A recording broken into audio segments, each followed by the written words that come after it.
Distinguished guests, Professor Gopal Guru, Professor Isar Bhatt, Professor Prasad, Professor Keshav Kumar, Professor Mini Soni, Faculty of Arts. Dear colleagues and dear friends, it gives me great pleasure to welcome all of you to this ICPR National Seminar on Perspectives of the Philosophy of Literature. The aim of this seminar is to bring together interdisciplinary voices on philosophy of literature under one roof. Another aim is to dispel the illusion that philosophy and literature have nothing much to do with each other. Back in the 19th century, writers and philosophers animated each other's work, and this continued well into the middle of the 20th century. Philosophy and literature have a common base. They are both against illegitimate authority and hegemonistic culture. They are against the naked use of power, essentially. So they both stand against intellectual fraud and hypocrisy and class structures that engender these. They are like twin planets revolving around the sun of truth. So the seminar will explore the relation between literature and the world and literature and philosophy.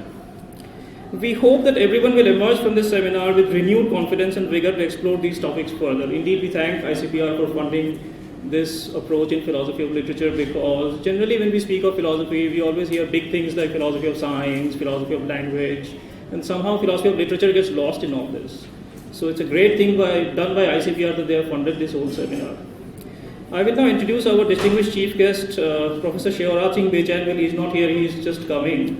And also Professor Gopal Guru, who will give the keynote address for this seminar. One line. You can skip over just one line. Okay. So, Professor Shivraj Singh Bechain is a professor of Hindi Literature, University of Delhi, and he has been given numerous awards. I just mentioned one, I think. He's a very distinguished personality, actually. So, in 2015, he was given the Subramaniam Bharati Award, was given to him by the President of India. Skip over. Okay. Then Professor Gopal Guru is here. He's a professor in Center for Political Studies in JNU, and amongst numerous publications of his include The Cracked Mirror, and then there is Humiliation, Claims and Context, and he has nice articles called, say, Archaeology of Untouchability, for instance. Go on. Okay, now I ask Professor Prasad, Department of Philosophy, to conduct the proceedings further. Thank you. Okay, please. Thank you very much. I request the next item is I am requesting Professor Keshav Kumar, the coordinator of the seminar, to introduce the things.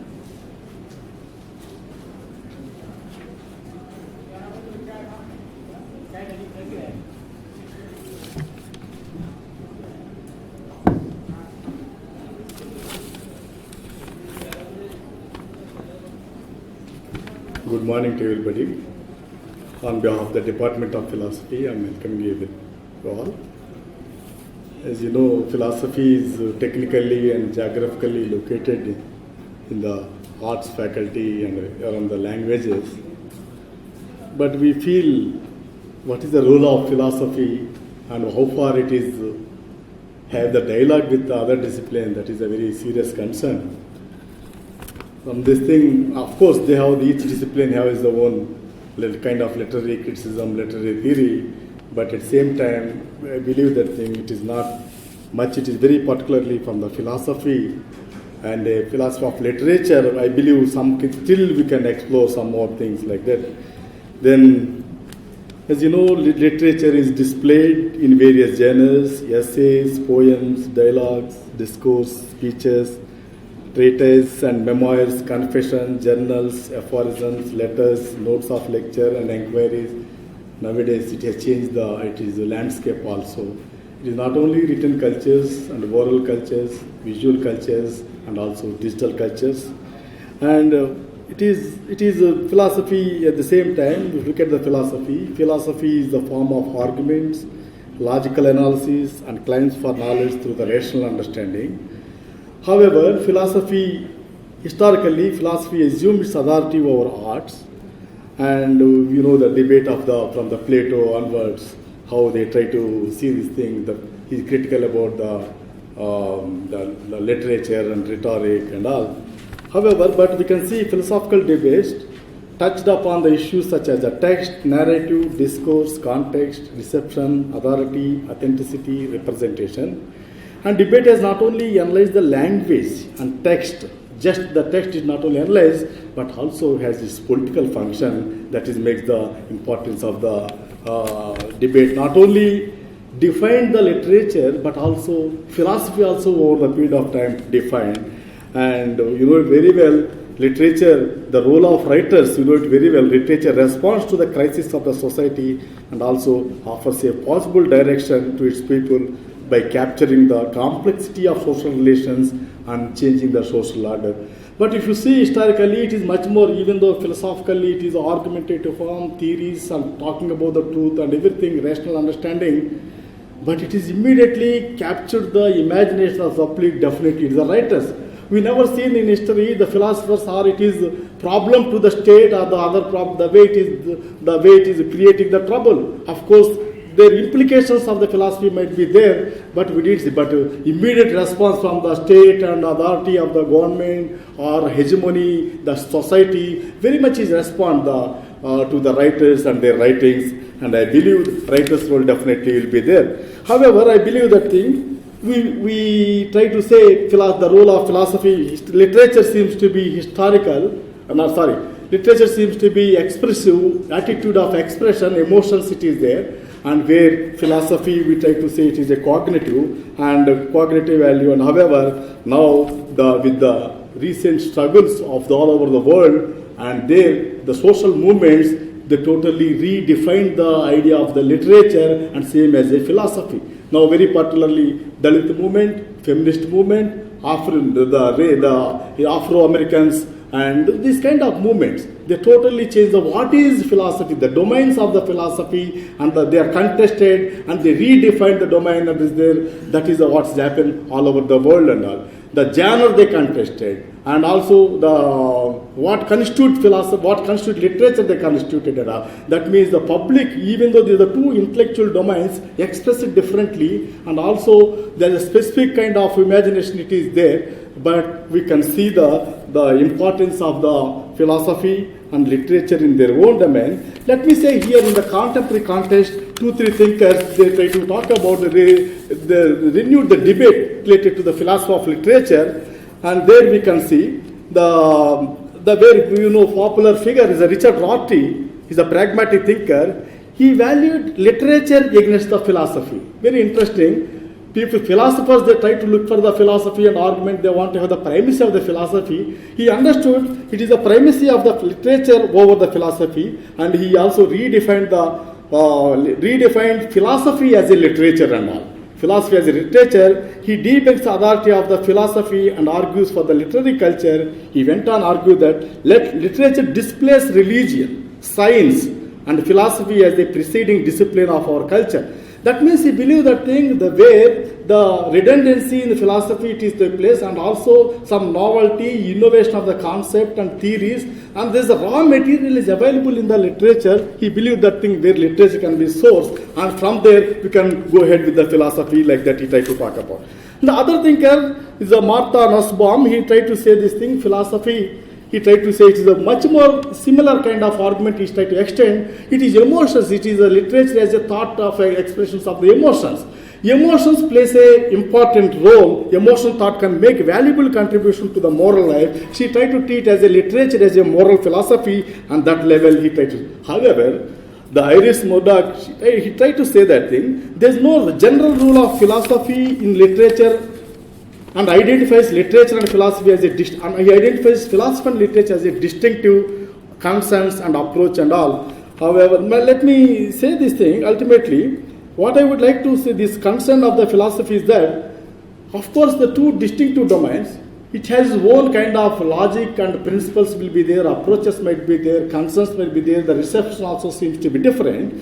But I believe that thing there is a overlapping, it is there. Convergence of two groups it is there, and we know it very well. The literature, just by literature, doesn't make any sense. The craft of literature ultimately has, when loaded by the philosophy, it makes much more. It is appreciable, and it is also some kind of strength to capture the people and also to engage this thing. At the same time, philosophy also just talking about the arguments and like that way, Russell and the way logical argument, quantification, the kind of this thing. Even though they experimented us, that level also doesn't touch the people and all. There is also, I believe that thing, the convergence of this, both of the literature and philosophy may be broaden the frameworks of the understanding both philosophy and literature. With the intention, we try to explore this kind of interdisciplinary kind of approach. For this thing, we invited the people from all the disciplines, and also people also came from the different disciplines, literature, language and philosophy, and also sociology and history, political science. It is a really excellent, and also representing the diverse language, Telugu, Malayalam and Hindi, and even English, kind of other literature. And genre level also, it is a Dalit literature and feminist literature, and equally the Indian context where they claim that thing there is also Vedic perspective, it is there, and other perspectives also there. However reactionary, we try to say let us see something one can learn if it is possible, or maybe they provide the new method, maybe providing this thing. Even that also we include nearly 50 papers are there. It is more. I know it very well. Time constraint is there. For that, what we did it, and we have some kind of parallel session, and that way we can go ahead with this thing. With this thing, I am really thankful to you all for coming here and participating in this seminar. Thank you very much.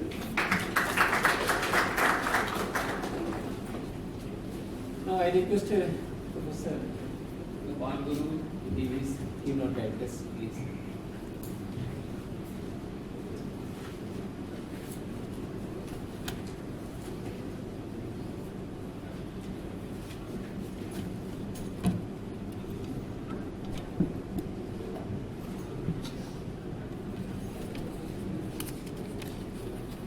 Dignitaries on the dais and dignitaries in the front. I should thank the organizers for asking me to initiate the proceedings of the seminar. I wouldn't call them keynote because I don't have the key. I don't think in the season of deconstruction, no one can have any definite key to any lock. So I don't possess any key. So it's just the humble way of learning from the colleagues, people who work in the field of our own interests, of promoting interdisciplinarity in the educational life of our country.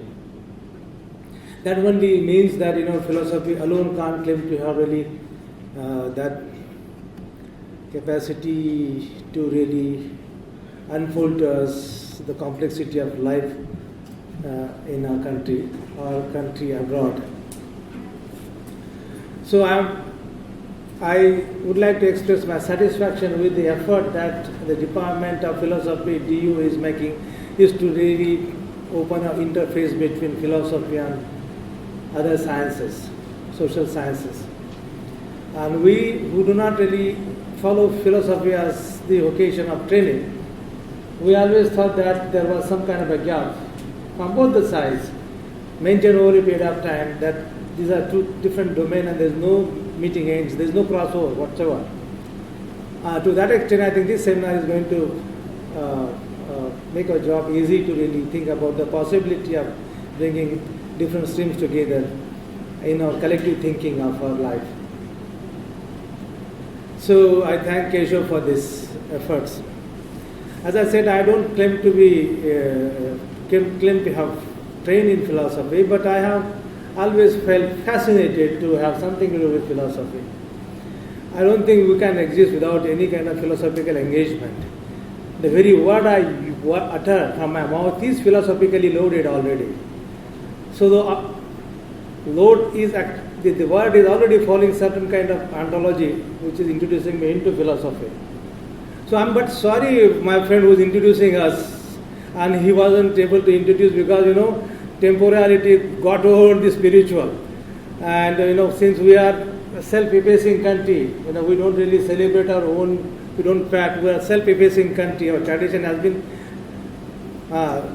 neki kar kuye mein dal. So you don't claim for any kind of credit that. So, but sometimes for professional it requires, perhaps I wanted to know some of the panelists on the dais. So anyway, but we can always do it during an informal chat. Because of the time constraint, we have to cut short and take the help of the temporality of time. But anyway, it is in the interest of everybody, as Professor Bhatt has also suggested, that why should we go into rituals? My friend whose name is Arindam Chakravarti, he has a fantastic metaphor. touting the Leda, the more you tout it, it sounds melodious. But how much should we tout the Leda? On the mridangan or a tabla. Fantastic. So there's something with your CV and mridangam and touting the Leda. Fantastic metaphor that Arindam is actually using. So I always feel very awkward when somebody is making a long story on my CV, which is anyway not very, very longish. So anyway, these are all primary things which actually fall into the ethics of presenting seminars, in the seminars. So what do we do with this? And I will just take, how many minutes should I take? Sir? How much do you want to take? About 15 minutes? 15? 1-5? Oh, that's Okay. fine.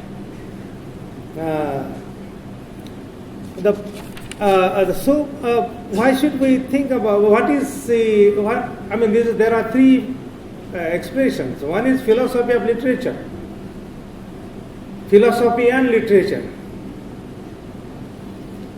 and philosophy for literature. Philosophy of literature has certain trajectory to it. It actually implies certain very, very difficult things. The attempt, the claim that many people may not really acknowledge. So what is this philosophy of literature? Actually, you are subsuming literature into philosophy. That's our orty. As if literature doesn't exist on its own capacity. So what is this subsuming business? Philosophy of literature. So philosophy is always on the top as a panoptical discipline that gobbles up other disciplines. Somebody can raise this point. I might raise this point. So can you really exist side by side harmoniously without being philosophy of literature? So philosophy and literature is much more democratic and egalitarian in its tenor. So I would say interface is important, philosophy and literature. Philosophy for literature, of course, is very instrumental view. So I will also rule out that. So where I find myself very comfortable is philosophy and literature. So what are the possibilities? What are the points, windows through which you can actually connect literature and philosophy together? There are difficulties in doing this because, as we say, philosophy of literature would always have some kind of a protocol question. That is to say, it will always insist on certain kind of metaphysics to understand somebody's existence, for example. Who am I is one big question in philosophy. How do I understand myself? Theory might ask this question, why I am there at all? How long should I continue to be there? Another question, normative question of theory. So these are all linked questions. And the theory question I will not pursue. The protocol question will always find it difficult for us to make common line between philosophy and literature. Because the ontology of proposition will always lay down protocols, that you have to follow these protocols, orders of arguments.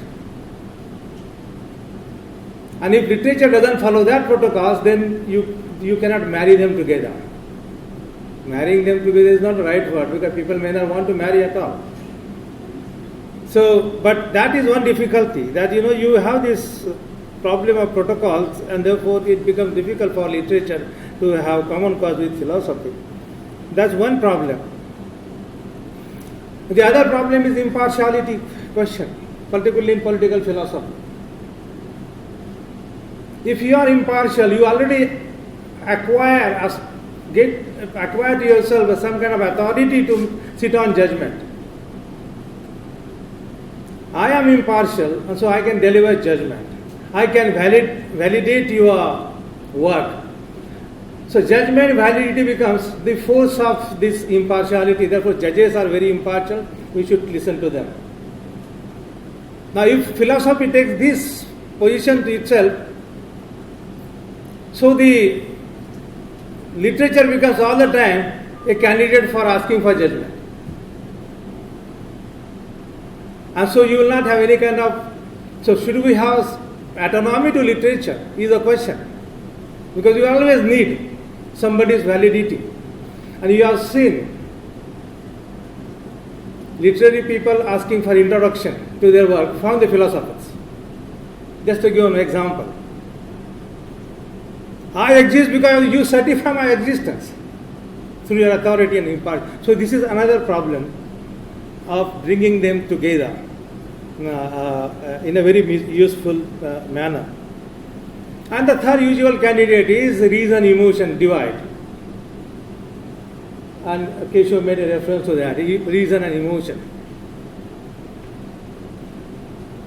And therefore, reason will analytic and emotion with ethics. When you are actually deploying reason to actually unfold the logic of the structure of reality, for example, and there is no end,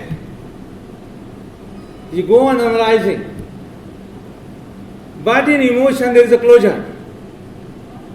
In emotion there is a closure. Is it not? You have to make a statement, whether it is poem, whether it is short story, whether it is autobiography, or whether it is, we have to conclude somewhere. And there is an immediate, truthful response.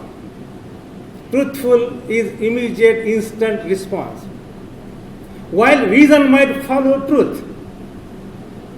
Reason might follow truth in the interest of following truth to different theories of truth on which I don't have any authority to explain.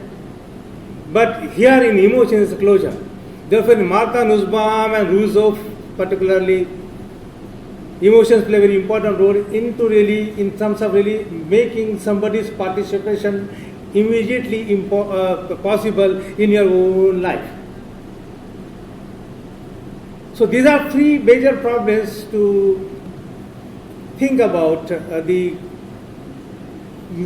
common agenda between philosophy and literature. Okay, this is one. I just thought I will just flag up the possible problems between the two, and we have to work out to really annihilate those problems in the course of time through a syllabus of deliberations and discussion. But then there is a possibility of actually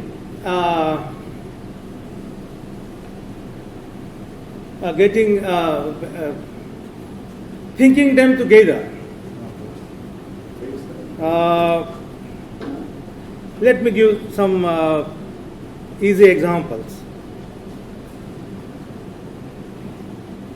I mean, one can always argue out with Richard Rorty as to privileging literature over philosophy. Can you really have this privilege? I mean, you go into extreme and negotiation becomes impossible almost. And if philosophy is the genre of pursuing people getting into solidarity, then you have to think about. You can't think through these prioritizing things. So the literature has to become humble, giving up very, very rigid claims, and similarly some would expect the same thing from philosophy. Should we ask the analytical philosophers to do the same thing? I have no answer to this. I'm just provoking you people, as I do. They will say always, criticizes me, I'm well provoked him. But anyway, that's my job because I'm not a philosopher. I'm not trained in that. I can ask some silly questions, you can dismiss them and throw them out of window.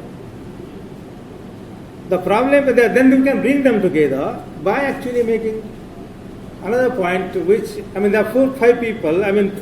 Keshav mentioned Plato, but I would mention, of course, Nietzsche and Hegel, and most importantly, Rousseau. But let's take 2 examples. One is Plato's dark cave metaphor. Now, you require a language metaphor because the philosophical language is, so to say, inadequate to capture. When you say your experience is not exhausted in some kind of very well done concepts, and it really requires more attention, you have to take help of metaphor. So Plato takes the help of metaphor, dark cave.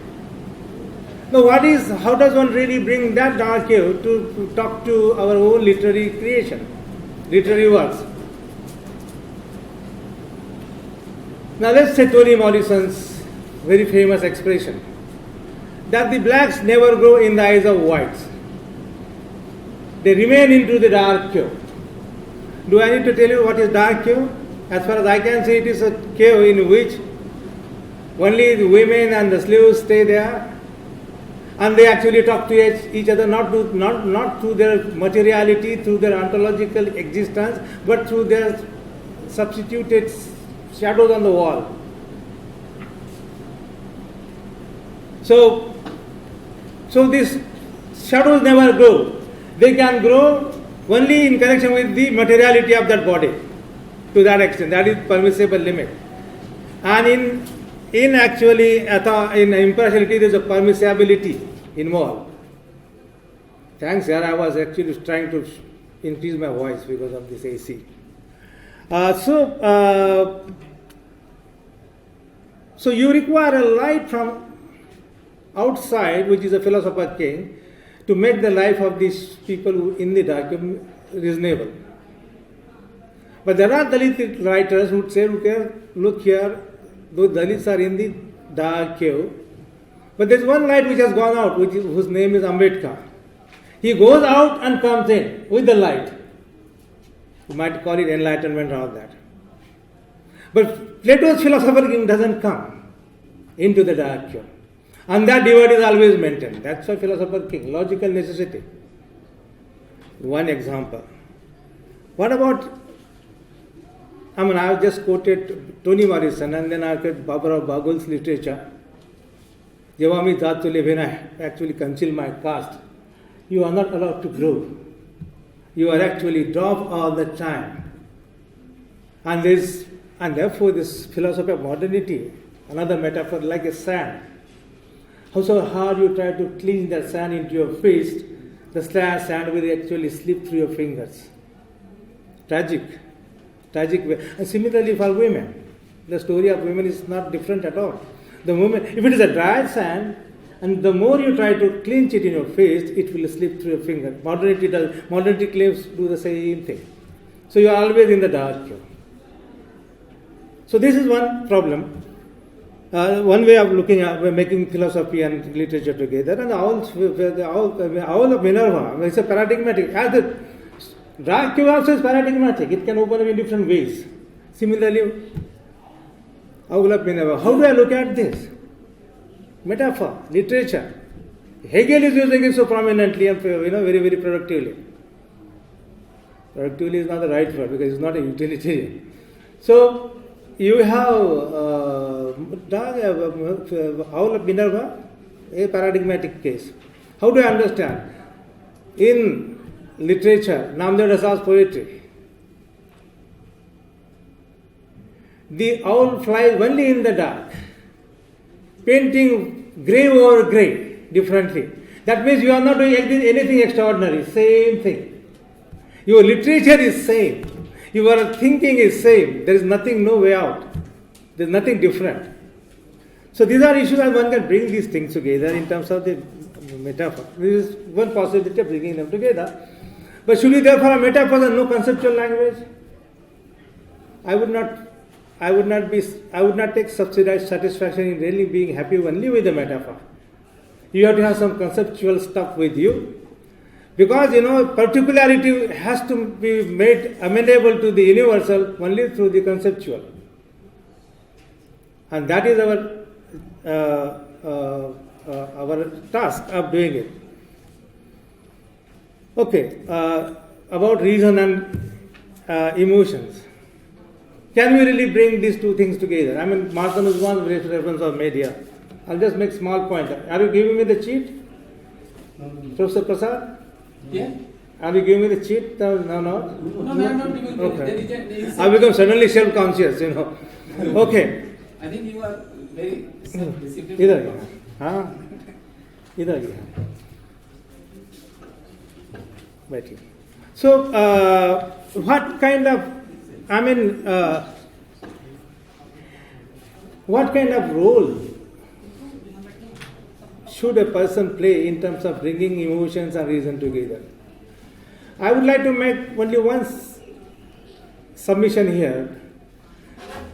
reason is not. And I want to interpret reasonable is very close to being emotional. But you have empathy. When you are reasonable, you have empathy. You are sympathizing with somebody. You are compassionate. And you will say that you are not individually compassionate, but you are mutually compassionate, Rousseauian. So collective compassion is a natural resource, moral resource which is available to you. You must really make investment in that. Now, we have a little problem with this. What invokes your compassion? It is only the negative, the injury, the victim. Whether it is Martha Nussbaum or whether it is in terms of who? Yeah, I'll get the Dalit name. Now, if you really want to have people to think with you, get them morally participating in your own endeavor to make life beautiful, decent, if not beautiful. Reason fails. Reason has limits. When I teach course on humiliation, I don't start with Hegel's master's level dialectic. I start with a movie called Fandry. It's a Marathi movie which has got Rashtrapati's award. I begin with that. Because you find it so difficult to get people in thinking with you. So ethics becomes primary over philosophy actually in that sense. And I don't need to tell you this whole continental philosophy is actually committed to this kind of a journey. So emotions and reasons are very, they are difficult. They can be together only through this mediation of the being reasonable. And so Martha Nussbaum would really say that political. In her book on political emotions, a big fat book. You have to have victim as a spectacle, a tragic spectacle. And that tragic spectacle has to be deployed in order to really invoke sympathy. What we really want from her is that do you require a victim as a permanent condition for this? So this is a big challenge for us. Emotions really require, you can really achieve one victory and get them to think over you, students in the classroom, by showing Fandry film or any other film. So that's one possibility of getting them together. But emotions are actually a very useful resource, moral resource to get people at least think on ethical plane. Then the analytical can be pursued later. Ethical becomes so primary, precondition. I wouldn't say literature, but ethical becomes so important. There's I don't know whether you have seen this. आपने शायद सुना होगा शरण कुमार लिम्बाले का कर्माशी. And I don't want to comment on the publishers. Publishers always actually smother down the critical edges. I mean, Nietzsche would really cry when you are actually destroying somebody's rough edges of the personality. Because you should speak in the original. The language is so original. What hits you is the grotesque, not the canonized. But here, publishers actually smothered it away. What was the title? Title was Akkar Maji is a bastard child. What is the title published? Untouchable. Untouchable is a simplified version of very grotesque reality. Marketable stuff. Anyway, I don't want to comment more on that. But here, when this was published in English, thanks to the translation, and in Marathi, I saw many, so to say, upper caste people felt deeply moved by this kind of journey. And one of the prominent person, Bhalchandra Phadke, who passed away, he described this Akkarmashi in such a moving, deeply troubling way that, when he was reading, he got the experience as if he was being bitten by 1,000 scorpions. That was the... So you can actually invoke some kind of sympathy for this tragedy. But the question is, do you require Akkarmashi all the time? Can you really go beyond? What is that which will really make people easily on your side without fighting? And last point, sir, is about can we really have some kind of metaphysical stuff in literature itself? And I am familiar with Marathi literature, right from Visar Khandekkar's Yayati, wonderful. Philosophy, deeply, Viva Shirvarkar, another Gyanpith awardee. All that literature is deeply philosophical. But then you have Babura Bagul, who has not got award, anyway, no complaint. That he only talks literature through metaphysics. Panchamahabhuta is one metaphysics that he is using. And I'm just making a last point. If you think that we are untouchables, so is sun. Can you touch sun? Metaphysics of Panchamahabhuta. We are like death. Can you embrace death? No. Because death is the extinguishing of the Panchamahabhuta. They go away and you become dead. But you don't want Panchamahabhuta to go away. They should stay meaningfully in your body. And this is a profound ontological statement. Everybody is constituted by metaphysics. And I have quoted number of times Baguls and Panchamahabhuta. I am not being popular or fashionable. Why do you require Western stuff? You should learn this metaphysics of Panchamahabhuta, of death. And death, of course, and this is something which is one has to. And the philosophy, the problem with philosophy is to always start with the dominant philosophy starts with the tautological, the affirmative.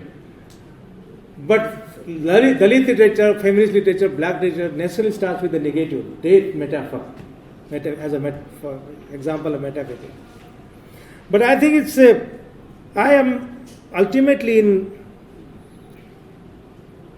I would like to think with those people who want to bring these two things together. It's not the question of accommodation. It's a question of meaningful, transformative, creative, whatever you say, integration of philosophy, literature with other streams. I hope ICPR might fund such similar programs in the future, sir. You may not take my suggestion seriously, but I would request you to take my suggestion seriously. Thank you very much. Yeah.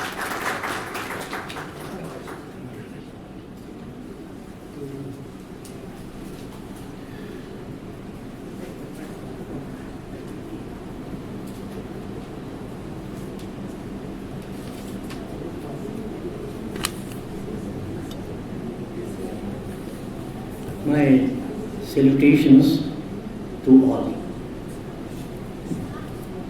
I welcome you to this seminar on behalf of Indian Council of Philosophical Research. What should be the meaning and purpose of literature? There are multiple manifestations of human consciousness, among which the cognitive and the emotive are the most significant. The cognitive is theoretical, but every theory should have practical application. In philosophy also, therefore, though it is theory-based, it should have practical application. In literature also, we have expression of the emotional content of our life, very significant aspect of our being, but that should also have some purpose and utility. In other words, philosophy and literature are not enterprises without any purpose. And therefore, in our deliberations, we should concentrate on this aspect also as to why philosophy and why literature.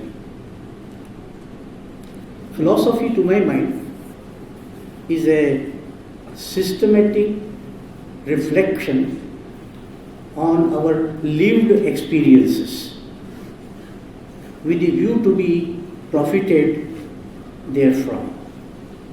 So, the starting point and the pivotal point of philosophy is our lived experiences. I emphasize the expression our lived experiences. And in order to have reflection on our lived experiences, we may derive help from others' lived experiences. But others' lived experiences are only means, tools to enable us to analyze our own experiences. And this sort of reflection has to be systematic, logical, methodical, should not just be hodgepodge of ideas. And if there is conceptual clarity in our ideas, definitely there will be non-opacity in our linguistic expression. But if we don't have clarity, definitely our language will be opaque, it will be ambiguous, it will be vague, and may not convey what we would like to convey. Therefore, a philosophical thinking has to be systematic and methodical. But then, this is only a means. The ultimate end of philosophizing is to be benefited by our experiences. And this benefit is holistic and integral. It's not benefit to the thinker himself or herself. It's a benefit for the whole cosmos. In terms of material prosperity and also spiritual enhancement. In India, philosophy in ancient times was done with these twin objectives. Philosophy was employed to understand the nature of reality, the reality within, the reality without, and reality above. And philosophy was not merely descriptive of reality, this threefold reality. It was also prescriptive of the ideals of life, the way we have to shape our being, leading from finitude to infinitude, from mortality to immortality, from imperfection to perfection. This was the ideal. But the worldly life is the stepping stone for spiritual realization, and therefore we have first to concentrate on worldly life and thereafter seek self-realization. The worldly life therefore is not to be negated, but is to be appreciated and respected. This sort of philosophy was not merely love for wisdom. It was meant for a life lived in wisdom. And therefore, pursuit of wisdom is one of the important enterprise of philosophy. In India, philosophy therefore was given a very foundational role, and it was described as Pradipaha Sarva Vidyanam. Coming to literature, it's also a very important facet of human culture. It caters to the emotional aspect of our nature. The rational and the emotional are both parts and parcel of our nature. They may be distinct, but they are not separate. And therefore, we do not entertain, in Indian context, a sort of bifurcation between philosophy and literature. Literature has, as an ancient couplet says, 6 purposes. And I read out the Sanskrit and then point out the 6 objectives of entering into this enterprise of literature. Kavyam yashase arthakrite vyavhara vide shivetar kshataye sadyah paranidvrataye kanta sammit tayopadesh yuje. The first and the foremost objective of literature is to illuminate, to enlighten our mind, our heart, and our mode of thinking and living. So we say it is Kanta Sammit Tayopadesh. Just as women folk always give us sane advice, and in Indian context, therefore, we always respected ladies for their sanity, for their advices which are conducive to material prosperity as well as spiritual enhancement. So this is just a sort of a metaphor, sir. A very apt metaphor our culture has given to us. Kanta Sammit Tayopadesh Yuje. And then the other objective is Paranivvrataye, experience of joy, enjoyment.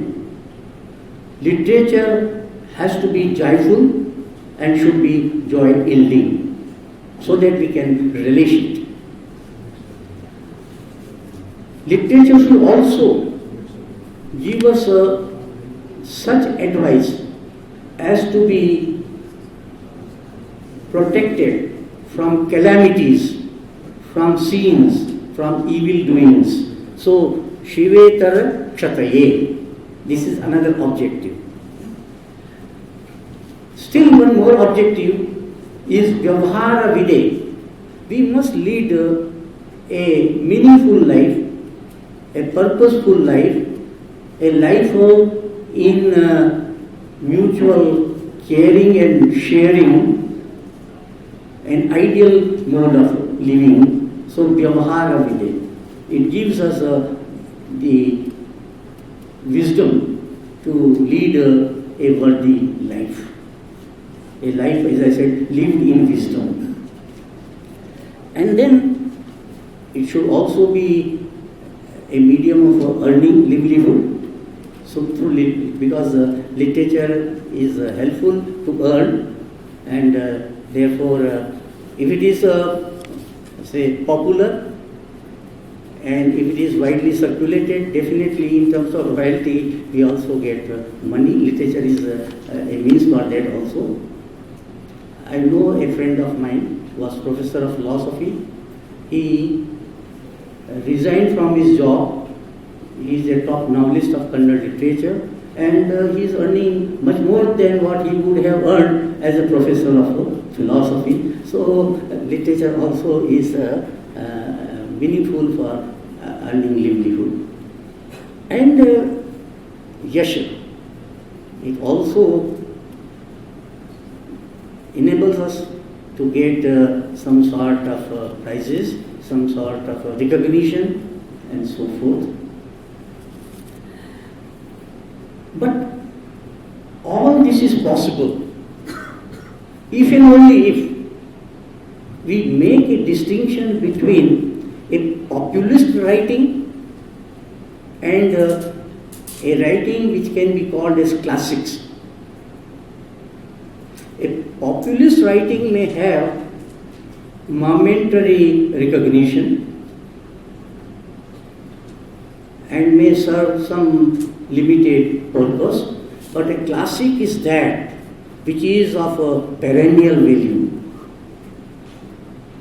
We have such classics in almost all literatures of the world, and we read them to derive inspiration, we read them to enjoy because they are interesting.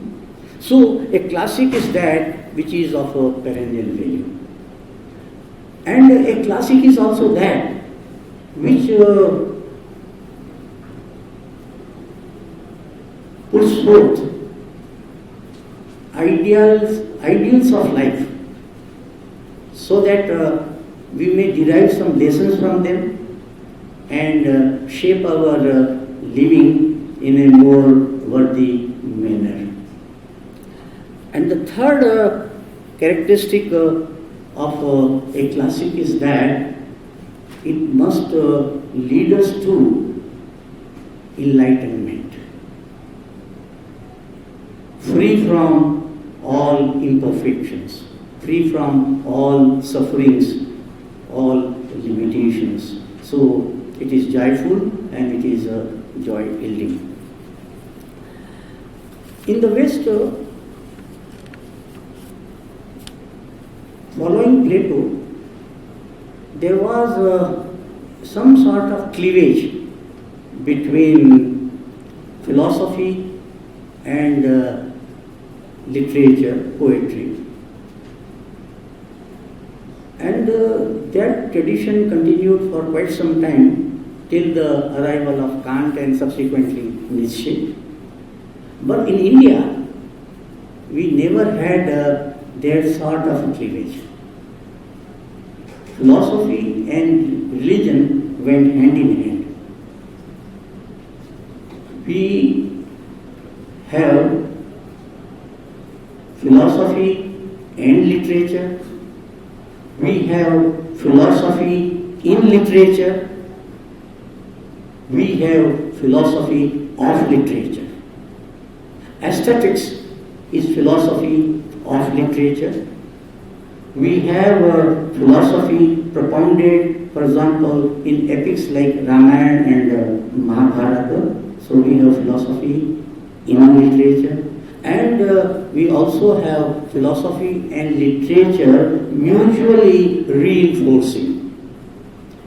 Philosophy has been benefited by literary compositions in terms of linguistic usages.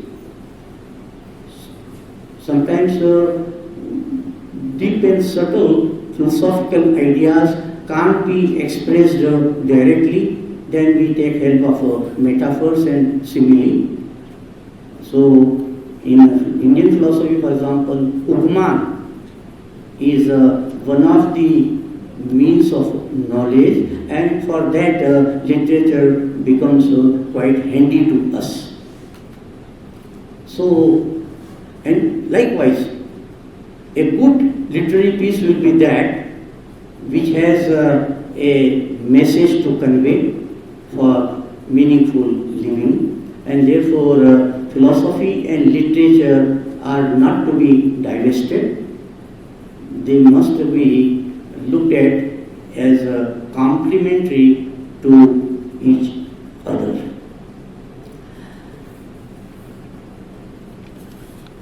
Both philosophy and literature are meaningful for our living. And therefore, in approach, the two should be constructive, so as to bring about individual development, social cohesion, and cosmic peace. We live in the cosmos. We are social beings, but we are also autonomous individuals. And therefore, all these three dimensions of reality, the individual, the social, and the cosmic, should be catered to by philosophy as also by literature. If philosophy and literature do not serve this purpose of individual transformation, social transformation, and cosmic transformation, then I don't think they are of much worth and utility. I therefore wish that we should be constructive in our approach. We must be positive in our approach. Negative ideas don't help. They only harm. They only divide. They only destroy. But if we have positive approach, it is always conducive to total well-being. And therefore, philosophy has to be holistic. Holistic not in terms of content. Philosophy can't afford to neglect mathematics, natural sciences, social sciences, and other humanities. It has to comprehend all, and it has to integrate all. So we may have theoretical philosophy, pure philosophy, methodology, but we should also have philosophy of science, philosophy of history, philosophy of literature, philosophy of natural sciences, social sciences, mathematics, and so forth. Both the methodological part of it and the applied part of it are equally significant. And that's why this particular seminar is meaningful insofar as it discusses relation of philosophy with literature. In India, we have a large amount of material on relationship between philosophy and literature, not just between philosophy and language. Of course, philosophy of language was also of long antiquity, beginning with the Niruktas and the Kalpas of the Vedangas, but we have say Vakyapadi or Bhartrihari, which is very much rich in philosophy of language. Subsequently, we have another very important thinker like Nagesha, and so forth. Many thinkers are there who have worked on philosophy of language. But we also have philosophy of literature by the name Kavya Shastra, and we have many alternative approaches to doing literature.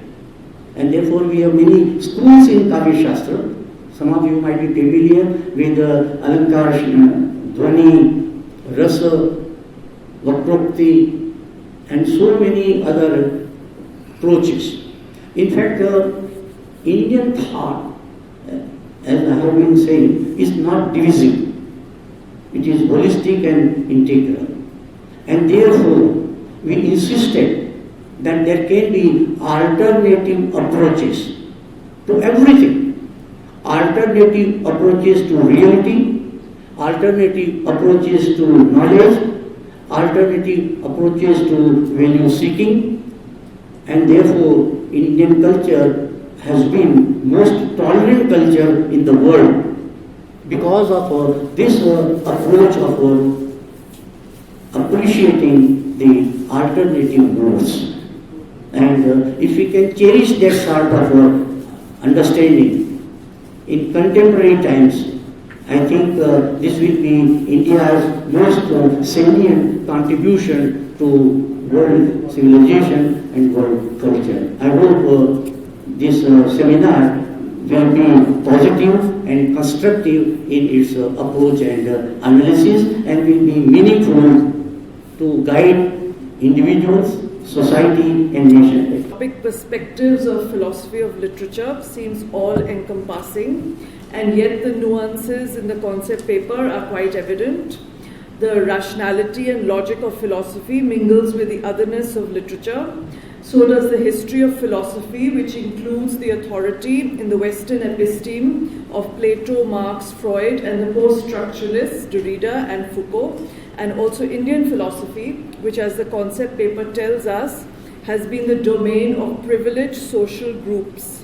In the Western canon, and here too the scenario has changed or seems to be changing with the entry of feminist and Dalit scholars who question earlier interpretations of foundational texts. The terms of the debate which this seminar hopes to address remind me of an article by Harvard professor of African American Studies, Henry Louis Gates Jr., who wrote an article, Authority, White Power and the Black Critic, or It's All Greek to Me, in which he explains the reservations and resistance expressed by African American scholars when they first confronted the possibility of post-structuralism, whose arguments were inviting but were still part of a Western tradition that had married logocentrism and ethnocentrism. But Louis Gates advised the critics not to shy away from white power, that was literary theory and philosophy, but rather to transform them by translating them to a new rhetorical realm. The racism of the Western tradition, he said, was not a sufficient reason, according to him, to fail to make use of contemporary critical innovations when these seemed useful or appropriate. This seems to me a little also to be the direction in which I read the concept paper of the seminar. It's a great privilege and honor to be here today. Thank you, Professor Keshav Kumar, for taking the initiative of organizing this seminar. Thank you. Honorable Chair, students and friends, मैं हिंदी में अपनी बात रखूँगा। मित्रों, philosophy और literature का जो रिश्ता है और जो समझ उसको लेकर हमारे बुद्धिजीवी समाज में या साहित्यिक समाज में है, मैं समझता हूँ बहुत कुछ ट्रेडिशनल ही अधिक है। जो साहित्य को लेकर परिभाषाएं दी जाती हैं, जो उदाहरण दिए जाते हैं, वो तो या तो हम संस्कृत से लेते हैं या परंपरागत साहित्य हमारा हिंदी है वहाँ से लेते हैं। अब प्रश्न यह है कि आज के संदर्भ में स्वतंत्र देश में, डेमोक्रेटिक कंट्री में, क्या लिटरेचर हमारे कानून और हमारे जीवन और हमारे दर्शन के अनुसार कुछ बदला है या नहीं बदला है? साहित्य की पुरानी परिभाषाओं में साहित्य के पात्र कौन हो सकते हैं? धीरोदात्त, उच्च कुलोद्भव। लेकिन डेमोक्रेसी ने तो ये बदल दिया। आज तो नायक रिक्शा चलाने वाला भी हो सकता है, बूट पॉलिश करने वाला भी हो सकता है, और ये केवल दलितों ने नहीं बदला। आप प्रेमचंद को देखेंगे तो प्रेमचंद ने भी अपनी कहानियों में, अपने उपन्यासों में भारत के किसानों को, दलितों को, स्त्रियों को, जो तमाम उपेक्षित पात्र थे, उनको साहित्य में लाना शुरू किया। ये बात अलग है और ये प्रश्न चिन्हित है कि प्रेमचंद ने दलित पात्रों को नायक बनाया या नहीं बनाया, किस रूप में आए, वो अलग डिबेट का प्रश्न है, वो अलग रिसर्च का प्रश्न है। लेकिन ये सच है कि साहित्य का दर्शन बदला है। बदलाव की बात जब हम करते हैं तो मुझे बाबा साहब अम्बेडकर का एक कथन याद आता है। उन्होंने कहा कि हमारे देश में संत महंत ऋषि महात्मा बहुत लोग आए, जिनके मेहमान विश्व गुरु आए, लेकिन ये जो समाज में वर्ण व्यवस्था जाति भेद रूपी वृक्ष है, वो इसकी या तो टहनियां हिलाकर चले गए या पत्ते झाड़कर चले गए। इसको बुनियाद से उखाड़ने का काम किसी ने नहीं किया। और आप इसी संदर्भ में देखेंगे कि कार्ल मार्क्स कहते हैं कि अब तक जो दार्शनिक आए, उन्होंने दुनिया की व्याख्या की, कैसी है दुनिया, कैसे हैं लोग, कैसी व्यवस्थाएं हैं, जबकि प्रश्न यह है कि इसको बदला कैसे जाए। ये बात डॉक्टर अंबेडकर जिस बदलाव की बात कर रहे हैं, अगर हम देश काल परिस्थिति और संदर्भ को समझ लें तो उसी तरह की क्रांतिकारी बात है। हमारे देश में ऋषि मुनियों ने, तमाम लोगों ने कहा कि भाई ईश्वर की दृष्टि में सब समान है। तो बाबा साहब अम्बेडकर ने यह प्रश्न किया कि ईश्वर की दृष्टि में तो सब समान है, ये दर्शन आपका बहुत महान है, लेकिन मनुष्य की दृष्टि में मनुष्य समान कब होगा? और मनुष्य की दृष्टि में मनुष्य समान नहीं है, तो ईश्वर की दृष्टि में समान होना किसने देखा है? ये तो स्वप्न जैसी बातें हैं। हम जमीन पर कब बराबरी की बात करेंगे? तो दर्शन को, विचार को, परिवर्तन को अगर हम यथार्थ में उतारते नहीं हैं तो उसके होने ना होने का कोई खास मतलब नहीं है। मुझे याद आता है रविन्द्रनाथ टैगोर ने एक स्थान पर कहा, उनसे एक प्रश्न पूछा गया कि आप बड़े कवि हैं, बड़े फिलासफर हैं, आपको नोबेल प्राइज मिला और आप विश्व कवि के रूप में जाने जाते हैं, लेकिन सवाल यह है कि आपने जिन लोगों पर लिखा है वो समाज के किस वर्ग के लोग, उनकी जीवन स्थितियां क्या हैं? यहाँ के जो गरीब हैं, दलित हैं, खासकर अनटचेबल्स हैं, उन पर तो आपने बात ही नहीं की।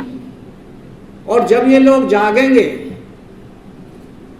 अब इनमें अधिकार चेतना जब जागेगी, तब ये आपके साहित्य की चीरफाड़ करेंगे, अपनी शक्ल सूरत उसमें ढूंढने की कोशिश करेंगे और सवाल करेंगे कि रहे होंगे महान, रहे होंगे बहुत बड़े। हमारी तरफ तो उन्होंने देखा नहीं। तो ईमानदारी से रविन्द्रनाथ टैगोर ने कहा कि मैं जिन परिस्थितियों में पला बड़ा हुआ, जिस परिवेश में मैं रहा, मैं अछूतों के आंगन तक भी नहीं जा सका। तो जिसने आंगन तक को नहीं झांका हो, वो उनकी जिंदगी के बारे में कैसे लिखे? और अगर वो लिखता है तो वो कल्पना करके लिखेगा, अनुमान लगा के लिखेगा, सच नहीं लिख पाएगा। तो जब मैं सच लिख नहीं सकता तो कल्पना से क्यों लिखूं? हालांकि मेरी कविता की, मेरे उपन्यास की जो कल्पना है वो और समाज की कल्पना यथार्थ से ही आई है, तो मैं उस यथार्थ को नहीं जानता। लेकिन हाँ, एक बात मैं कहता हूं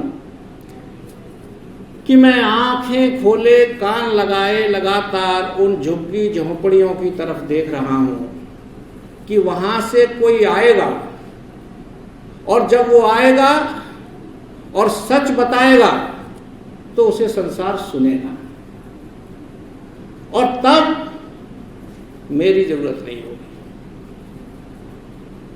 तो जाहिर सी बात है कि जो यथार्थवादी लेखन आया, जो दुनिया का दर्शन आया, उसने एक दर्पण सामने रखा, नया था। और जहां तक साहित्य के उद्देश्यों का प्रश्न है, पर्पज ऑफ लिटरेचर जो बात हो रही थी, प्रेमचंद ने परिभाषा एक दी है, साहित्य का उद्देश्य क्या हो, पूरा बहुत बड़ा निबंध उन्होंने लिखा है। मैं प्रेमचंद तक पर निर्भर भी नहीं रहना चाहूंगा, लेकिन एक सहारा लेते हुए मैं ये बात कहना चाहूंगा कि उन्होंने कहा कि जो निष्कर्ष निकाला कि सच्चा साहित्य वह है जो हमें सोने नहीं देता, जो हमारी नींद खराब करता है, जबकि हमारे साहित्य की जो पुरानी परिभाषाएं, राजतंत्र की परिभाषाएं, उसमें लोरियों का कोई साहित्य का पर्याय बना लिया है। साहित्य आनंददायी हो, साहित्य मनोरंजक हो, साहित्य में स्त्री के अंग उपांगों का ऐसा चित्रण होकर जिसमें चटकारे लेकर आप मनोरंजन करते हैं और राजाओं को और सामंतों को आप प्रसन्न करते रहते हैं, उस धर्रे पर साहित्य अभी तक चला आ रहा है।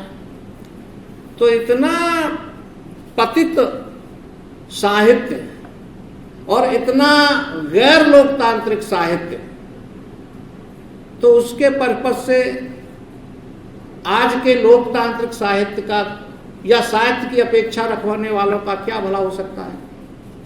तो इसलिए जिस तरह से हम सामाजिक मूल्यों को में बदलाव की बात करते हैं, राजनीतिक अधिकारों में परिवर्तन की बात करते हैं, उसी तरह से हमें दर्शन में, साहित्य में मनुष्य को केंद्र में रखकर बात करनी पड़ेगी। अगर मनुष्य केंद्र में नहीं है, सिर्फ साहित्य के केंद्र में साहित्य है, दर्शन के केंद्र में दर्शन है, जैसा कि मार्क्स ने कहा कि हीगेल को मैंने कुछ नहीं किया, हीगेल दर्शन की दुनिया में जो है वो सिर के बल खड़ा था और मैंने उसे उलट के पैरों के बल खड़ा कर दिया। तो साहित्य में है सब कुछ, समाज में भी सब कुछ है। प्रश्न है कि हमारे पास दृष्टि है या नहीं, हमारे पास वो नजर है या नहीं जिसके केंद्र में मनुष्य आता है, मनुष्य की तकलीफें आती हैं, मनुष्य की चिंताएं आती हैं, जिन्हें हम बहुत बार छोटी छोटी समझ लेते हैं। मुझे एक उदाहरण याद आता है, मराठी के बहुत बड़े लेखक हुए दया पवार, और बलूता उन्होंने एक अपनी आत्मकथा लिखी, बहुत चर्चित हुई, उनके जमाने में भी ही चर्चित हो गई थी, बात की तो बात क्या है, तमाम भाषा में उनका अनुवाद हुआ। उसमें एक प्रसंग उन्होंने, बहुत सारे प्रसंग हैं लेकिन मैं एक का जिक्र करना चाहता हूँ। वो कह रहे हैं कि एक जगह प्रेमी जोड़ा जो है बैठा कहीं आपस में बातें कर रहा था, और प्रेमी कह रहा था कि मुझे तेरी आंखों में, झील सी आंखों में ये दिखाई पड़ता है, वो दिखाई पड़ता है, तमाम चीजें दिखाई पड़ रही हैं उसको। तभी एक गोरखा जो बच्चा है उसकी टोपी गुम हो गई है, और वो टोपी के लिए इतना परेशान है, वो जानता है कि मेरी माँ मारेगी, मेरा मारेगा और मुझे इसके लिए सजा दी जाएगी। तो वो पास जाकर कहता है कि भैया तुझे सब कुछ दिखाई पड़ रहा है, जरा देखना कहीं मेरी टोपी दिखाई पड़ती है यहाँ।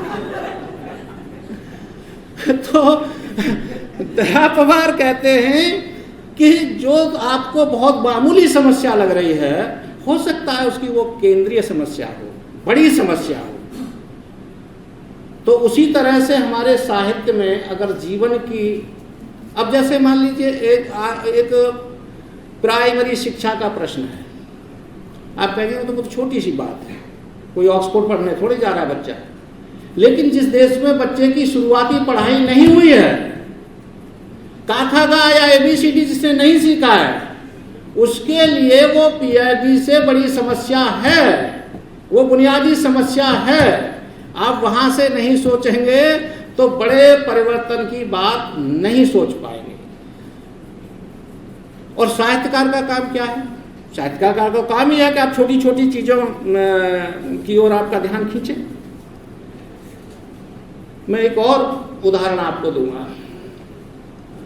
1952 या 50 के आसपास एक आत्मकथा हमारे ही क्षेत्र से आई, हजारी की, एन आउटकास्ट इंडियन, और वो उस जमाने में हिंदी में भी बहुत चर्चित हुई थी। हिंदुस्तान में शायद साप्ताहिक में या डेली में उसका धारावाहिक प्रकाशन हुआ था, ये शायद 52 या 54 की बात है। संपादकों ने उसका नाम रखा एक हरिजन की राम कहानी। अब ये जो राम कहानी कहना है, यहां मानसिकता का प्रश्न आ जाता है। यानी कोई गंभीर बात नहीं है, राम कहानी है, कपोल कल्पना है, लेकिन नहीं, उसका असर उस समय के प्राइम मिनिस्टर जवाहरलाल नेहरू पर पड़ा और उन्होंने हजारी से कहा कि आप कांग्रेस में आ जाइए। तो हजारी ने एक प्रश्न किया, जो पर्पज की बात है, मैं आपके सामने रख रहा हूं। उन्होंने पूछा कि मुझे ये बताइए, चूंकि हजारी स्वीपर परिवार से थे, उनके दिमाग में अनटचेबिलिटी, सफाई का काम सबसे बड़ी समस्या थी और किसी को हो ना हो, आज भी वो समस्या जो लोग गंभीर हैं समझते हैं, आज भी सिर पर मैला उठाने की प्रथा से हम चिंतित नहीं हैं, तो हम समझ लीजिए कि हम अपने देश में दूसरे की आज़ादी की चिंता न करने वाले लोग हैं, अपने लिए कुछ भी सोचते हैं, और ऐसा न करना अपने देश के बारे में भी अच्छा सोचना नहीं है। तो हजारी ने कहा कि मुझे ये बताइए कि ये अनटचेबिलिटी कितने दिन में खत्म करेंगे। तो जवाहरलाल नेहरू ने कहा कि भाई इसके लिए पंचवर्षीय योजनाएं होंगी और योजनाओं और कार्यक्रमों के सिलसिले चलेंगे और ये धीरे धीरे समाप्त होगी। तो उन्होंने कहा मुझे ये बताइए कि आपकी योजना का टारगेट क्या है, क्या आप 5 साल में समाप्त करेंगे, 10 साल में समाप्त करेंगे, 15 साल में समाप्त करेंगे, कितनी पंचवर्षीय योजनाओं में ये समाप्त करेंगे। तो पंडित जी ने कहा कि हम हमारा कमिटमेंट है, हम समाप्त करेंगे, लेकिन ये नहीं कह सकते कि कब तक समाप्त करेंगे। तो उन्होंने हाथ जोड़ लिए कि मैं किस भी राजनीतिक पार्टी में नहीं जा सकता, मैं नाउम्मीद हूं इस चीज को लेकर। तो आप देखिए कि, और फिर उन्होंने एक उदाहरण रखा, बहुत महत्वपूर्ण उदाहरण। ये यहाँ हजारी का जन्म हुआ था, यहाँ हमारे मुरादाबाद के पास एक हसनपुर जगह है। मैं उनके परिवार में तमाम लोगों से मिला, उनकी बेटी कमला डिक्सन जो इंग्लैंड में रहती हैं और डॉक्टर हैं, उनसे भी मेरी बात हुई। और वो सुशीला एक अपनी भतीजी 4 साल की को अपने साथ जब वो गए थे, इंग्लैंड ले गए थे, आज से 8-10 साल पहले मेरी उनसे भी मुलाकात हुई। तो हजारी के संदर्भ में ये जो बात आई, उन्होंने एक बार कहा कि देखिए हमारा समाज कैसा है, हमारे समाज का दर्शन कैसा है, हमारे समाज की सोच कैसी है। उन्होंने उदाहरण दिया कि मेरी माँ गांव में सफाई करने जाती थी, तो हमारी जो तथाकथित उच्च जाति की महिलाएं हैं वो कहती थी कि इस पिल्ले को घर से बाहर छोड़ के तब आओ। वो बच्चा भी नहीं कहती थी, कुत्ते का बच्चा कहती थी, इस बच्चे को बाहर छोड़ के तब काम करने आए। लेकिन वही मेरी माँ जब शिमला में अंग्रेज महिला मैम साहब के यहाँ काम करने गई, तो उन्होंने उनको सफाई का काम छुड़ा के खाना बनवाना शुरू किया। और उसके साथ उन्होंने कहा, जो अंग्रेज महिला थी, कि ये जो तुम्हारा बच्चा है इसको खाली समय में हमारे बच्चों के साथ छोड़ा करो और इससे ये अंग्रेजी सीख जाएगा। तो हजारी ने बताया कि मुझ पर अंग्रेजी के संस्कार वहां से आए, इसलिए मैं अंग्रेजी सीख पाया। तो उन्होंने कहा कि ये जो भारतीय महिलाएं हैं ये तो मेरे देश की हैं, मेरी माता बहनें हैं, इनका व्यवहार तो हमारे प्रति ऐसा है। और वो जो अंग्रेज महिला है उसको तो हम दुश्मन की महिला कहते हैं, उनको तो हम देश से बाहर भगा देने की बात कहते हैं। तो मित्रों, समस्या ये है कि हम जब दुनियावी दर्शन की बात करते हैं, जब हम विश्व मानव की कल्पना करते हैं, जब हम विश्व साहित्य की कल्पना करते हैं, तो हम ये भूल जाते हैं कि हमारे पैर कहाँ पर खड़े हैं।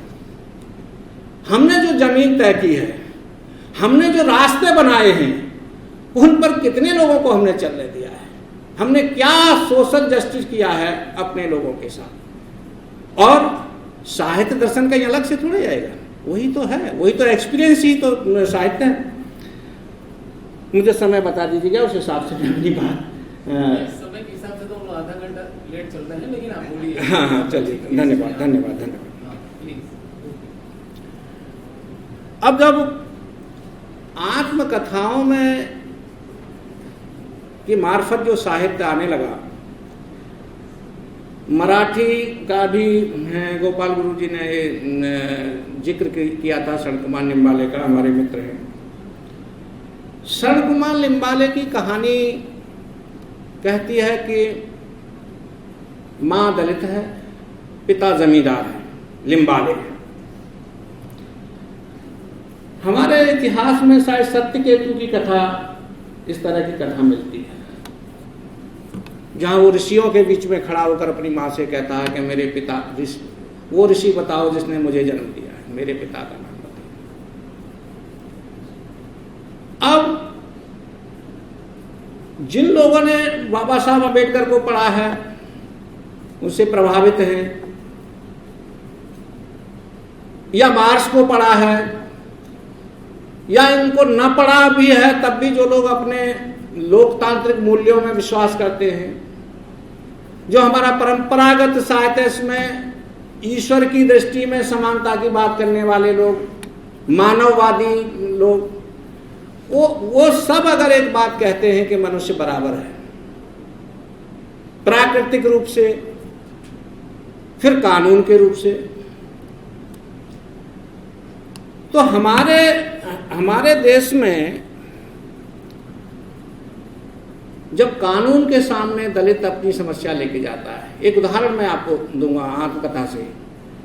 डॉक्टर धर्मवीर बहुत चर्चित और विवादित लेखक हैं, आप लोग शायद जानते हो, 40-50 किताबें हैं उनकी। पेशे से IAS अफसर रहे हैं और हिंदी के बहुत बड़े ज्ञाता हैं, जो कि हिंदी में उन्होंने बहुत बड़ा दखल दिया। आलोचना में भी उनका बहुत बड़ा कंट्रीब्यूशन है। उन्होंने एक आत्मकथा लिखी, मेरी पत्नी और भेड़िया। अटपटा सा शीर्षक लगेगा, मेरी पत्नी और भेड़िया। इस आत्मकथा में बाकी चीजों को तो आप अलग रख दीजिए, वो शुरू से आखिर तक एक बात कहते हैं कि तलाक जो है वो मिलना चाहिए, क्योंकि उनकी पत्नी के जो संबंध हैं उनके भाई से हैं, और वो कहते हैं कि तुम मेरे भाई से शादी कर लो। पत्नी कहती है कि मैं कोई उल्लू की पट्टी थोड़ी हूं जो एक सोने के अंडे देने वाली मुर्गी को हाथ से निकलने दूंगी। उसने लिख के दिया कि मैं बेवकूफ हूं जो कि IAS अफसर को छोड़ दूंगी। तो अब बड़ा धर्म संकट भाई, चूंकि IAS अफसर की तनख्वाह चाहिए तो पति को छोड़ना नहीं है। प्रेम का सवाल है तो वो देवर के साथ रहती हैं। उनके केस में चूंकि कम से कम 10-15 साल का तो मेरा भी संपर्क रहा, हम भी उनको समझाते रहे।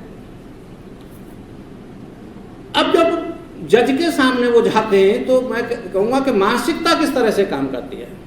एक बार जज साहब ने सलाह देते हैं, अरे डॉक्टर साहब आप तो IAS अफसर हैं, ये तो बेचारी मामूली औरत है, बहुत सारे लोग रखते हैं, इसे रहने दो जैसे रह रही है, आप 1-2 और रख लो।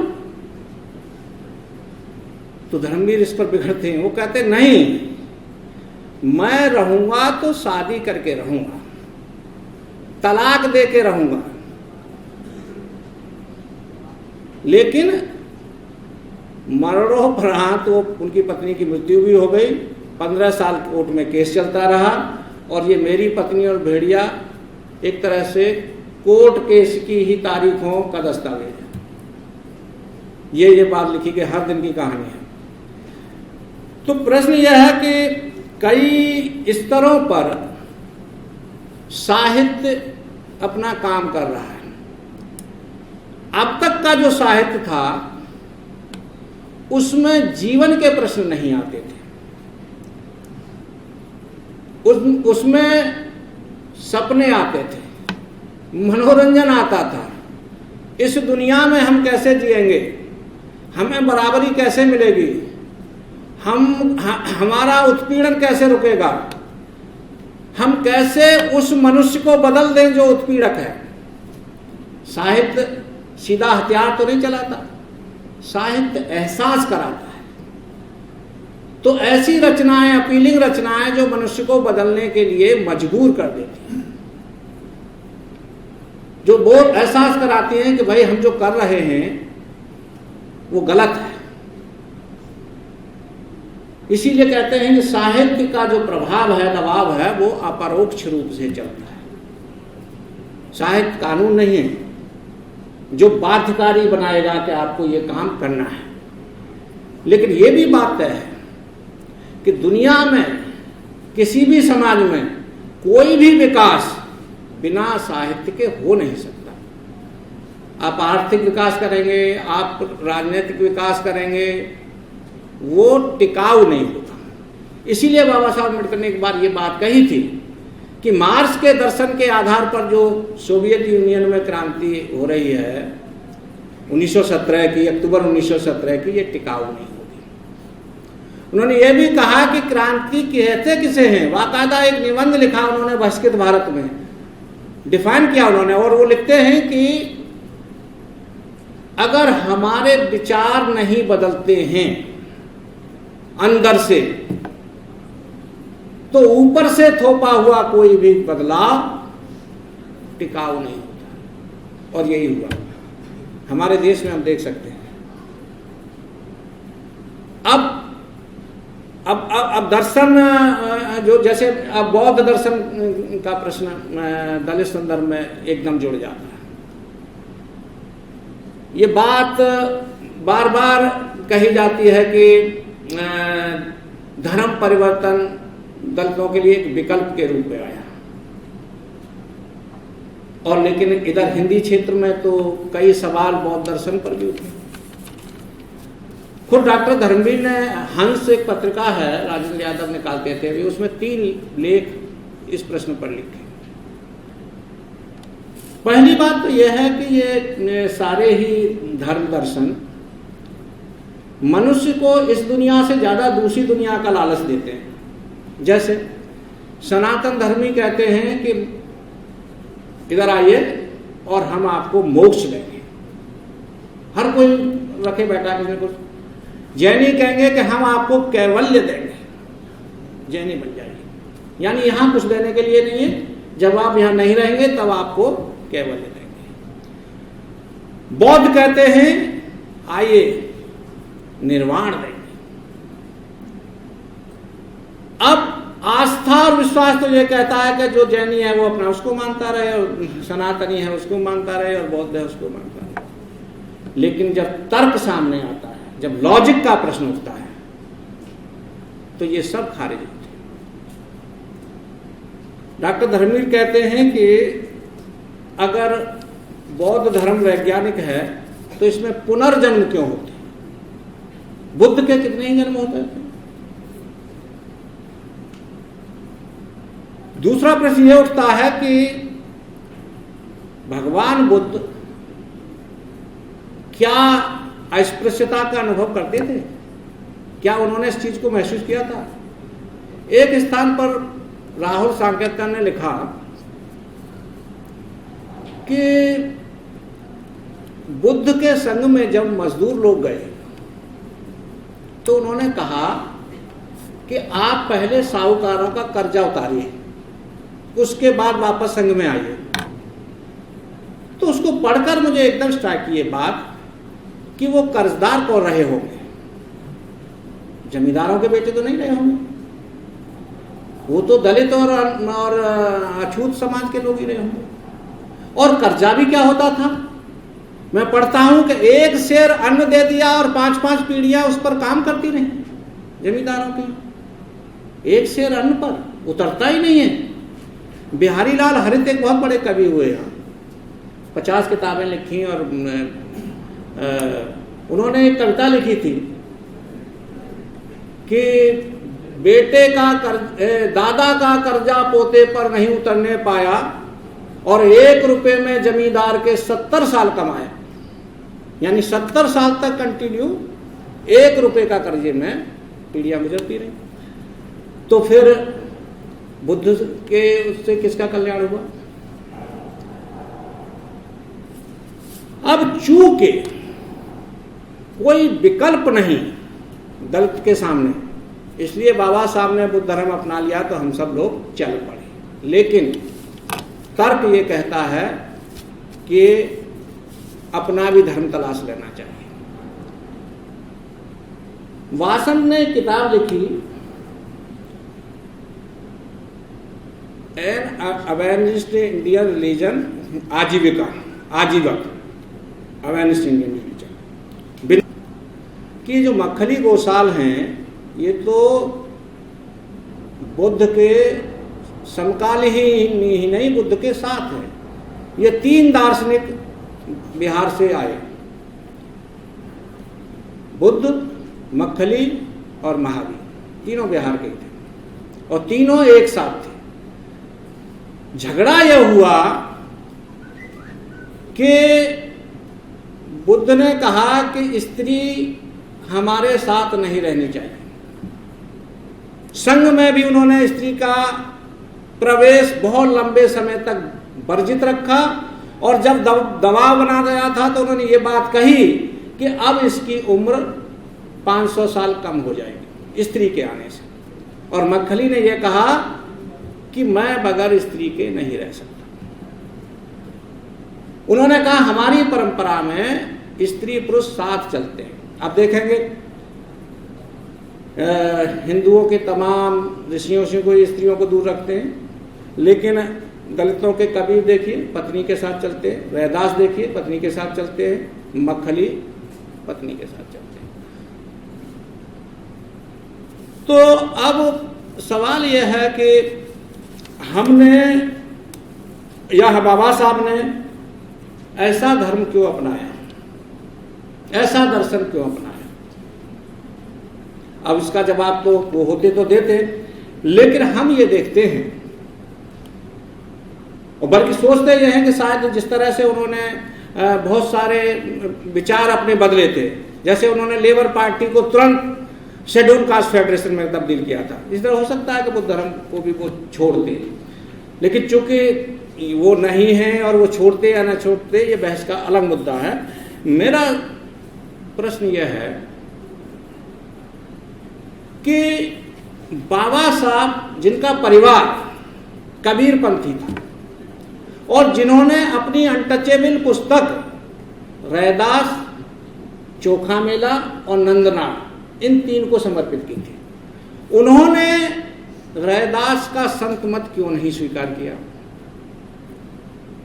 इधर हमारे उत्तर प्रदेश में स्वामी अच्युतानंद हुए और स्वामी अच्युतानंद से बाबा साहब की अच्छी मुलाकातें हुई, उनकी तस्वीरें हैं, कानपुर में सम्मेलन में वो आए।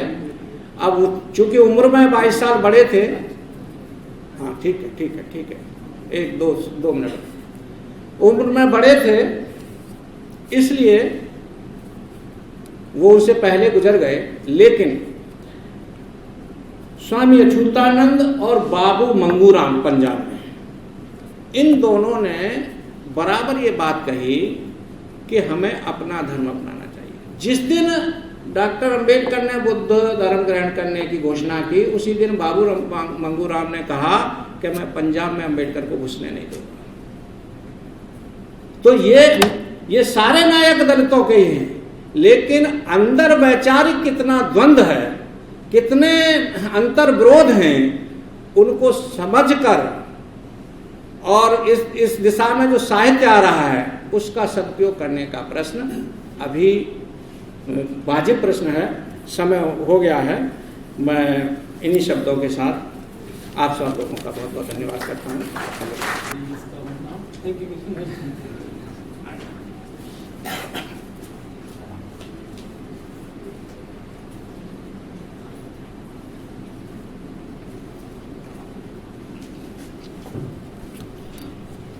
मित्रों, आप सभी आए और विशेष करके हमारे विशेष अतिथि जो हैं प्रोफेसर भट्ट इतने व्यस्त हैं, चेयरमैन होना और पूरे भारतवर्ष की जिम्मेदारी लेना दर्शन शास्त्र का जहाँ तक सवाल है, उन्होंने समय निकाला, तो मैं उनको साधुवाद देता हूँ। और ये विभाग इसी विभाग के हैं तो हमेशा हम उनके करीब पाते हैं।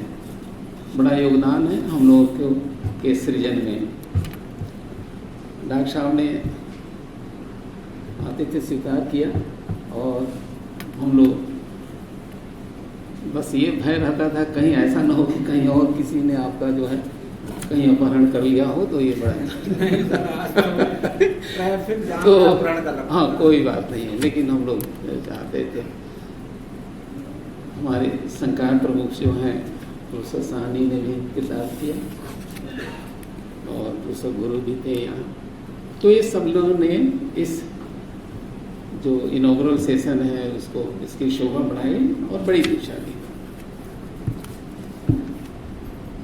जीवन तो हमने भी जिया है, आयु तो बढ़ी गई है और दर्शन शास्त्र का विद्यार्थी हूँ। कभी कभी लगता है कि दर्शन शास्त्र के विद्यार्थी होने की क्या समस्या है। ये बड़ी समस्या है। एक तो कम नहीं बोल सकते और साफ नहीं सुथरा नहीं बोल सकते। जितना सुलझाते नहीं उतना उलझा देते हैं। अब देखिए बातें जो कहते हैं, हमारे केशव जी ने एक थीमेटिक नोट बनाया है, बड़ी मेहनत की है, 1 साल से इस विभाग में हैं, बड़े सक्रिय हैं और बुद्धि की दृष्टि से और एक सोशल एक्टिविज्म की दृष्टि से बड़े उनकी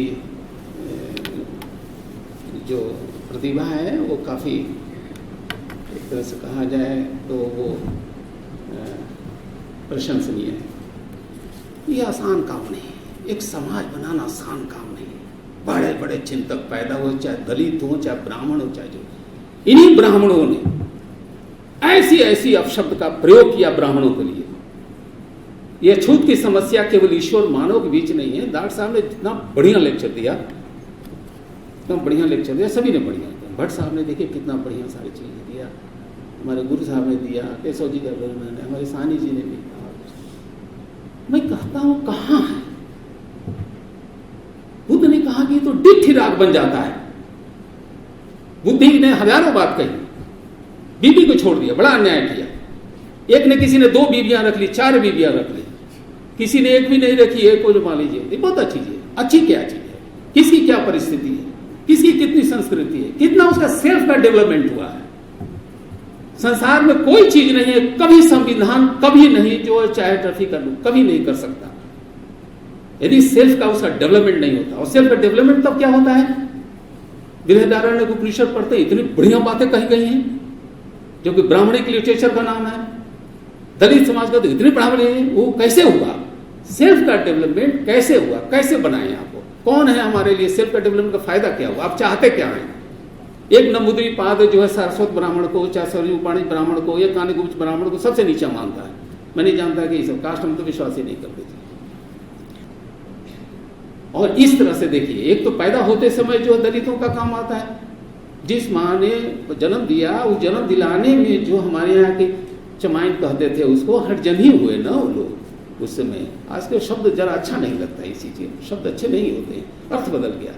वो जन्म दिलाती थी, उसको चाची कहते थे, उसको माँ भी करते थे, मरने के बाद चंडाल देता है। हम जानते हैं कि ब्राह्मणिक ट्रेडिशन है, हम जानते हैं, हम सब्स्टिट्यूट क्या दे, बहुत सी चीजें आती है। बुद्ध ने कहा कि देखो भाई ऐसी चीजें, उन्हें बुद्ध ने कहा कि देखो सारी चीजें नेचुरलिस्टिक, एकदम टक्कर मारा उसने। कोई ऐसा एरिया नहीं है जहाँ पे बुद्ध की सिस्टम ने ब्राह्मणिक सिस्टम को दिया। दोनों अपने को इंप्रूव कर रहे हैं, म्यूचुअल इंट्रैक्शंस हो रहा है, म्यूचुअल एंगेजमेंट हो रहा है, अकम्प्लिशमेंट है, म्यूचुअल अप्रिसिएशन होना है, दोनों मिलकर चल रहे। इतना बड़ा ट्रेडिशन हम तो देखा ही नहीं। मैं बुद्धिज्म इसी को कहते हैं। ये समस्या आसानी धम्म हो नहीं है, धम्म हमने नहीं बनाया है। उन्होंने कहा कि धम्म हमने नहीं बनाया है। और धम्म है क्या, जब आनंद से बात होती है, महापरिनिर्वाण सूत्र में होती है बात, उन्होंने कहा कि आप यही तो समझे, राग दोष मोह जो हमारा है उसमें सबसे बड़ी समस्या है कि दिट्ठी राग है। आपने आइडियोलॉजी बनाई और उसको जो आपको जो है उसको पकड़ करके रख लिया आपने मॉडल, क्योंकि आपकी पूरी पॉलिटिक्स चलती है, पूरी कंस्पिरेसी चलती है, अपने ही लोगों के खिलाफ चलती है। इसलिए उन्होंने कहा कि दिट्ठी राग अगर बन जाए आपकी, अगर राग को और राग में न बदले, जैसे हम कहते हैं पैशन, डिस पैशन, कम पैशन, डिस हाइफन पैशन, कम हाइफन पैशन, तो क्या करेंगे बुद्धा और वेद और उपनिषद और बाइबिल और गीता और दलित राइटर्स क्या करेंगे आप, कैसे होगा, क्या मॉडल बनेगा सोशल फिलॉसफी का, क्या मॉडल बनेगा मोरालिटी का, क्या बनेगा सोशल स्ट्रक्चर का, क्या बनेगा। बुद्ध ने सारा बदल दिया, गोत्र का सिद्धांत ही बदल दिया। पर रेगुलर फायरों में देखिए वो चोट लगी हुई है, सारी चीजें लगी। सबसे बड़ी क्राइसिस है सड़क पर क्यों नहीं आते हैं कोई बचाने, लेकिन जो चोट लगा हुआ है उसके लिए सभी लोग इकट्ठे हुए, डॉक्टर भी इकट्ठा हो गया। अब वो कहता है कि नहीं, ये चीज बताओ जिसने तीर मारा है, जो मारा है उसका गोत्र क्या है, भरद्वाज गोत्र है कि कोई और गोत्र है। इसने बुद्ध ने कहा कि तो इससे कौन बचाएगा? कौन बचाएगा? बचाने वाला आ गया? किस स्टफ का बना है, क्या प्राइस है, किस डायरेक्शन से है, सारे कॉस्मोलॉजिकल क्वेश्चन बने हुए हैं। संसार में कहां नहीं है, एक जगह कोई बता दे। शिक्षा दी जा रही, बुराइयां हैं। तो बुद्ध की, हम ये कह रहे हैं, चाहे दलित की, चाहे सारे साहित्य की, हम टोटलिटी में रिजेक्ट नहीं। बुद्धिज्म कहता है non adversariality and non judgementalism and development. ये जितने कॉन्फ्लिक्ट्स हुए, जिसमें सोशली एंगेज बुद्धिज्म का एक कंसेप्ट डेवलप हुआ, आप में देखिए वो कैसे कैसे करते हैं। हम नहीं जानते, हम जाने बचाने, वो बचाने वाला खुद ही कह रहा है ये चीज है। तो क्वेश्चन ये कि दिट्ठी राग है, और ये दिट्ठी राग दिट्ठी आसो बन जाता है, इंटॉक्सिकेंट है हर आदमी का। मैं चैलेंज देकर कह रहा हूं कि जो वो कहता है वो हर आदमी किसी भी आइडियोलॉजी का वो नहीं है, कुछ ही लोग बड़े कमिटेड होते हैं। इसलिए अगर दिट्ठी राग जो है दिट्ठी आसो बन जाए, यानी आपकी आइडियोलॉजी, आपका वर्ल्ड व्यू ही राग बन जाए, और उसको जो है अपना जो संपत्ति बना ले, उसका सोर्स ऑफ सर्वाइवल बना ले, अपने पोजीशंस बना ले, अपना इनकम का जरिया बना ले, लोगों को भीड़ इकट्ठा करने के लिए बना ले, तो समस्या तो बहुत है। ये इशू मजाक नहीं है कि philosophy, everything is not philosophy but everything is philosophisable. चाहे वो जो मेटाफर के थ्रू, मेटाफर तो यूज होगा, मेटाफर होगा, सिम्बलिज होगा, पैराबल्स होगा, एनालॉजीज होगा, स्टोरीज होगा, नॉवेल्स होगा, नैरेटिव्स होगा, मिथ्स होगा, बिलीफ्स होगा। और किसका किसका बनता है ये? वाटर का हो जाएगा, फायर का है, एयर का है, माउंटेन का है, राफ्ट का है, स्नेक का है, एरो का है, ये बनाइए। इतना कम्युनिकेशन चलता है, ये प्रोसेस है। और जो भी है, इतने हजारों साल से संसार चल रहा है, कोई ऐसा जो है कि कॉमन प्लेटफॉर्म नहीं है, कोई भी। इसी को बुलाइए। हम तो कहते हैं neither there is a total commensurability not total incommensurability. कि क्या नहीं बदला बुद्ध ने, सारी मेटाफिजिक्स बदल दी, है ही नहीं संसार में उदाहरण। ये तो अब पैदा हुए हैं, अभी कुछ दिनों में जो है 20th सेंचुरी में जो पैदा हुए ये करना चाहते हैं। सारी कंसस्नेस की थ्योरी बदल दी, नॉन सब्सटेंशियलिज्म लगा दिया उसने। गॉड को ऐसे जातकों में इतनी जबरदस्त क्रिटिसिज्म किया कि क्या किया जाए, लेकिन इस देश में एक्सेप्ट किया गया। ग्रंथों को जलाया नहीं गया, रहने दीजिए ताकि आपकी वैलिडिटी बनी रहे, आपकी एक्सेप्टिबिलिटी बनी रहे। जो आर्गूमेंट कर रहे हैं वो सारी चीजें वो इस तरह से साहित्य है। हमारे पास साहित्य है अपने को रिकंस्ट्रक्ट करने की। हमने 95% से अधिक, ये सुभाष कश्यप की बात है एक लेक्चर में, वो हम नहीं है लेक्चर कॉन्स्टिट्यूशन के। अब ऐसी जो है परायापन जो एक्सेप्ट किया गया, जिससे बहुत बुराइयां आई, अभिनय का मतलब एक तरह से मैं ये कहना चाहता हूं, जो थीमेटिक है, जो हमारे वक्ताओं ने बोला है, वो सारी समस्या बड़ी गंभीर है।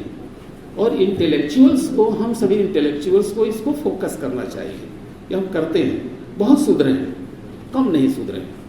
और जो अपने को सुधारना समझता है कि उसको दूसरों को सुधरना चाहिए, तो पहले अपना सुधार के दिखाए कि तुमने क्या किया है, वो मॉडल दे। हम तो कहते तो मॉडल दिखा करके करें, लेकिन किया है, लोगों ने संघर्ष किया है, जिया भी है, किया भी है, मनसा वाचा कर्मणा किया है। तो ये सेमिनार थीम जो है इतना कॉम्प्रिहेंसिव है, और ये सारे कॉम्प्रिहेंसिव के रिस्पॉन्सेज है।